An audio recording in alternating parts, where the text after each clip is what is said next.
Hello everyone. तो आज हम पढ़ेंगे गेट के यूजेस।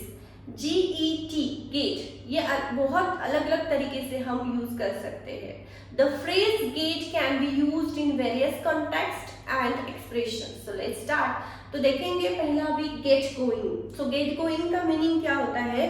जहां हमें कोई चीज कंटिन्यू करनी है उसके लिए हम यूज कर सकते हैं, जैसे कि टू स्टार्ट मूविंग और to begin a task. To start moving और टू बिगिन अ टास्क, इसका हम एग्जाम्पल भी देखेंगे।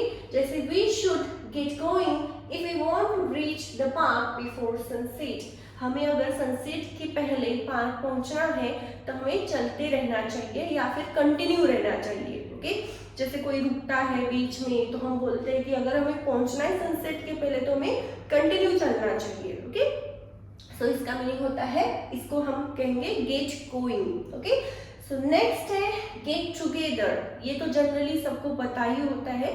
तो गेट टुगेदर का मीनिंग होता है एक साथ आना या फिर मिलना। ओके, तो इंग्लिश में टू मीट और gather with the people. To meet और गैदर विद द पीपल। अभी इस फ्रेज को हम सेंटेंस में एग्जांपल्स में कैसे देख सकते हैं? जैसे we should, okay, example, you can also write down examples. So we should get together and catch up soon। मतलब इसका मीनिंग यही होगा कि हमें जल्दी से मिलना चाहिए, एक साथ आना चाहिए और मिलना चाहिए, मतलब मिलना ही चाहिए। ओके, सो नेक्स्ट हम देखेंगे get over. So get over का मीनिंग होता है to recover from something emotionally और फिजिकली। जैसे कोई हर्ट होता है, कोई इंजर्ड होता है, एक्सीडेंट के बाद रिकवर होता है, तो इसके लिए हम कह सकते हैं गेट ओवर। ओके, तो इमोशनली भी और फिजिकली भी किसी चीज को हम बाहर आते हैं, जैसे किसी पेन से बाहर आते हैं या फिर किसी मेंटल स्ट्रेस से हम बाहर आते हैं, तो उसको हम कह सकते हैं get over. Okay, so example हम देखेंगे। After surgery it took few weeks to get over from the pain। okay, after surgery it took few weeks to get over the pain। okay, मतलब इसका क्या होता है कि सर्जरी के बाद पेन से बाहर आने के लिए, मतलब पेन बंद होने के लिए मुझे बहुत सारे वीक लगे, बहुत सारा समय लगा उससे बाहर निकलने के लिए। ओके, तो इसका मीनिंग होता है हर लाइक इमोशनली हो या फिजिकली हो, उस पेन से बाहर निकलने के लिए जो हमें फ्रेज यूज कर सकते हैं, get over.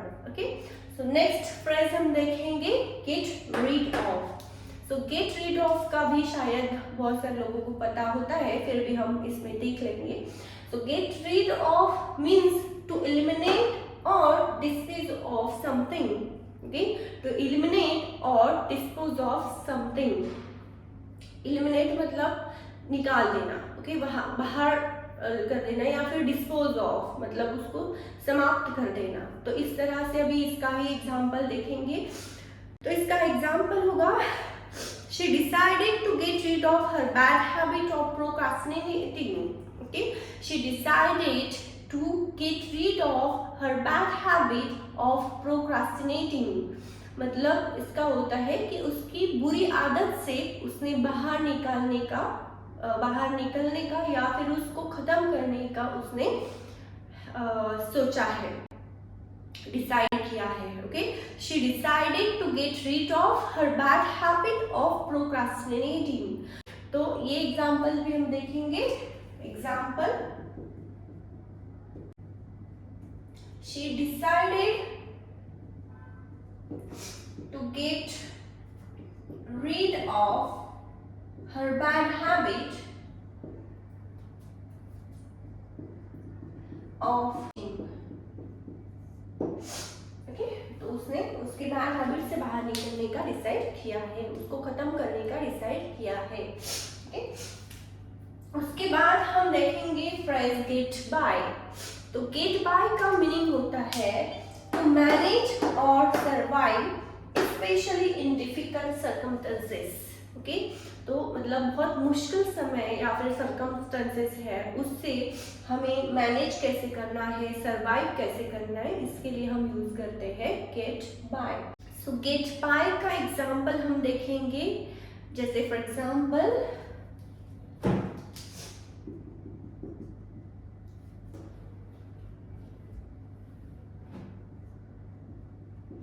during a tough time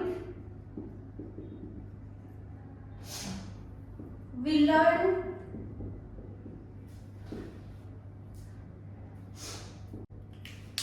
इसका एग्जाम्पल हम देखेंगे, during a tough times we learn to get by on a tight budget. कठिन समय के दौरान हमने कम बजट में काम चलाना सीखा। ओके, तो इसमें हमें जैसे कोई चीज हमें मैनेज नहीं हो रही है, सरवाइव नहीं कर रहे हैं, लेकिन हमें उस टाइम हमने वो कर दिखाई, तो हम बोल सकते हैं कि हमने कर दिखाया, गेट बाय। ओके, उसके बाद गेट इन टच, ये भी आपने सुना ही होगा। सो गेट इन टच का मीनिंग होगा to contact someone, it's very easy. So get in touch का एग्जाम्पल देखेंगे।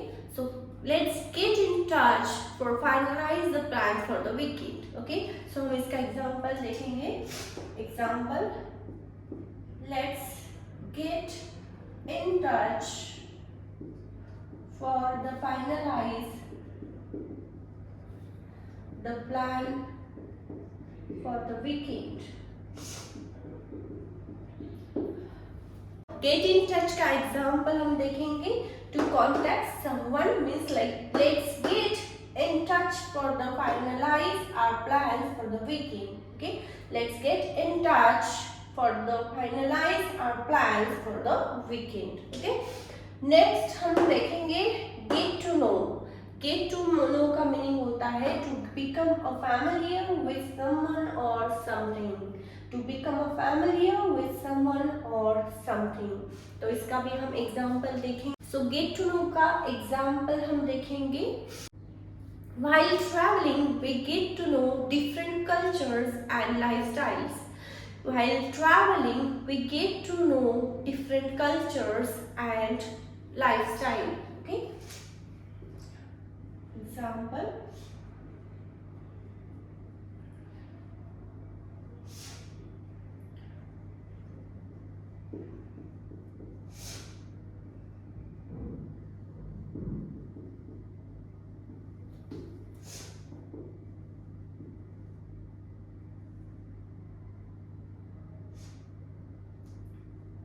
so here are the uses of get phrases.